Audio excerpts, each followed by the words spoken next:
Well, hello everybody and welcome back to the channel. In today's video, we will continue documenting the production process of the rock ballad. Particularly, I'm going to show you how the synths are sounding coming up next after the intro.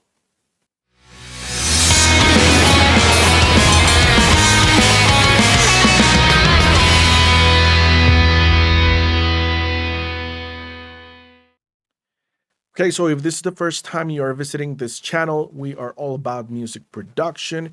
Here, we share with you tips, tricks, information, everything we can that's going to help you make better songs. If you are a self-producing artist, aspiring engineer, producer, or recordist, this channel is for you. Now, what I'm currently doing is I am documenting the production process of a rock ballad. Currently, I am at the mixing stage. You can go ahead and click on the link that's above here and it will take you to the first video of the mixing series. You can browse around the channel and you will find, that I have documented the different stages, like the songwriting stage, recording stage, and I have also that same information for a whole different song with a whole different approach that you can also take a look at and learn, hopefully something that's going to help you make better songs. If you haven't done so yet, please don't forget to subscribe to the channel and activate the notifications so that you are aware every time we have new content on this channel. And now without further ado, let's jump into Pro Tools and I'll show you guys how the song is sounding so far and particularly what I'm doing with the synths.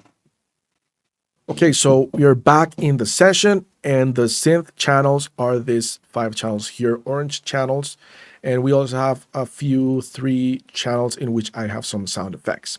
So the approach for the synths was very, very simple. Basically, in the context of the mix I'm going to show you, I felt that I needed, or the sound of the synths was a little dark.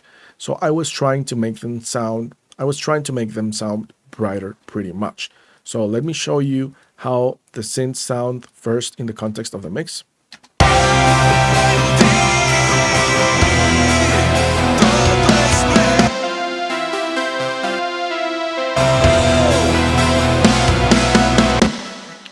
Right now, let's take a listen again now without any EQ and effects. And basically, initially, this is what I had with the recording. And you will see that it sounds pretty nice, actually, with no effects and no processing at all, because I took the time to find the sounds. As you have seen in previous videos, I have shown you what is my method for finding out the sounds that I need, and they are tweaked, and I just try to make sure to have the best sounds I can. And they were already sounding great. I just felt they needed a little bit more of brightness. But let's take a listen without any effects and you'll see that it still sounds pretty nice.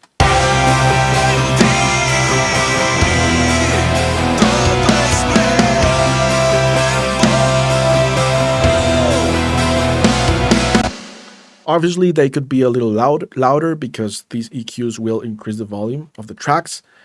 But in general terms, I could also even come back and bring the brightness down in a revision of this mix if I thought maybe the mix was too bright, and that's something that I could modify and have the mix not being so bright. But originally, while I was mixing the song, that's how I felt. I felt they needed a little bit more brightness. So the pads. This is quite simple. I simply used the presets that I thought were suited for these tracks. I didn't do anything to the plugins. I didn't modify them. There's no shame in that. I have told you that's my starting point, and I was looking for something very simple here, and this is what, the preset pretty much did what I needed. So it has the usuals, high pass and low pass filters, which I recommend having every time in as many tracks as possible. Apart from it, you just see increases in certain frequencies, 14K, which are the pretty high frequencies of the pad, and around 6K, which I would say is the treble, the bright part of this particular sound. And another tweaks here, a small tweaks, a 3 decibel boost in the bass of the synth, which, I mean, it sounded fine, it worked for me, so I leave it as it is. Let's take a listen to the synth first by itself, and you'll see that the effect is pretty much brightness.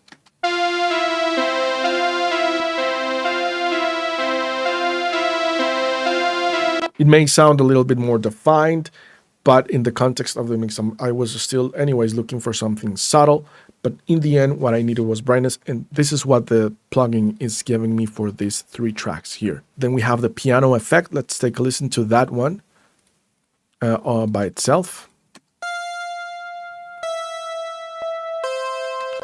And the first processing that I have is also just giving it brightness. Also a piano preset that I thought worked for this particular channel with high pass and low pass filters that I tested and made sure that, they were suited for this particular sound.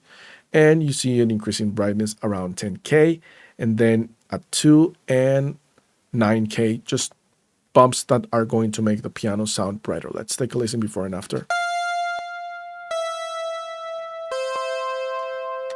Also sounds more defined, I would say, but in general terms, brighter. Then the next plugin that I added for the piano is a distortion, lo-fi, harmonic distortion plugin.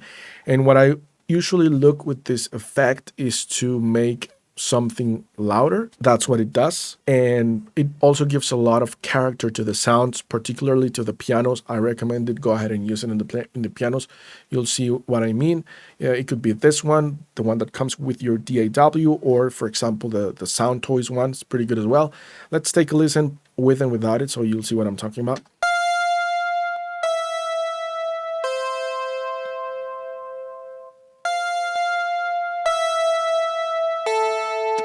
So it sounds louder, it sounds brighter, and it's got more attack, is what I feel. And I think it sounds and pops up a little bit more in the context of the mix. Okay, this got a reverb effect just to give it a little more space, give a little more space to it. Then we've got the arpeggiator, and also similarly as I did with the other channels, I browsed and searched for a preset that I liked. And let's take a listen to it with before and after.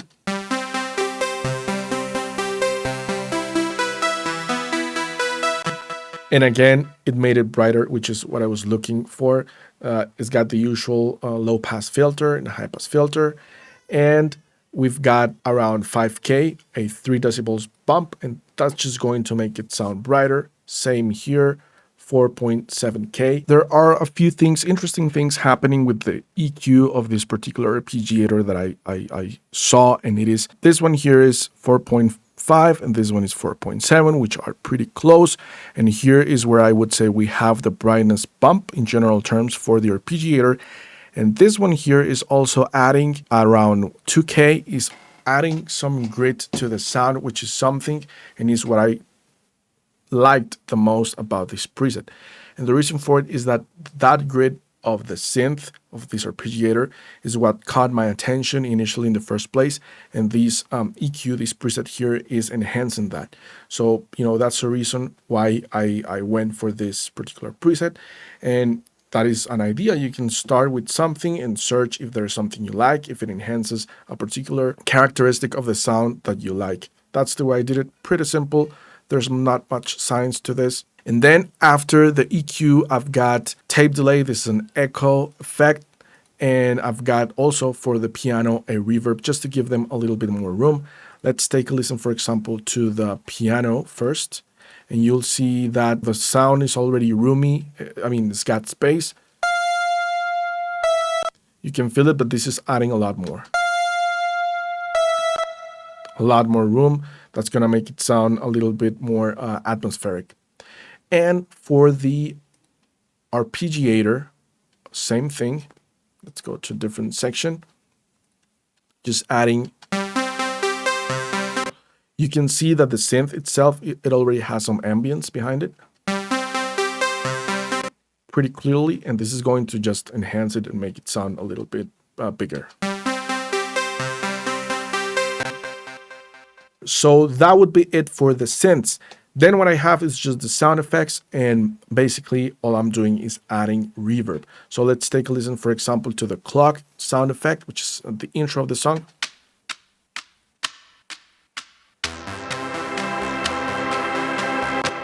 That's just a concert hall preset for the Valhalla. And then pretty much the same one for the shimmers. And this is also expanding the stereo field, as I will show you in a moment. Let's take a listen to this shimmer effects here.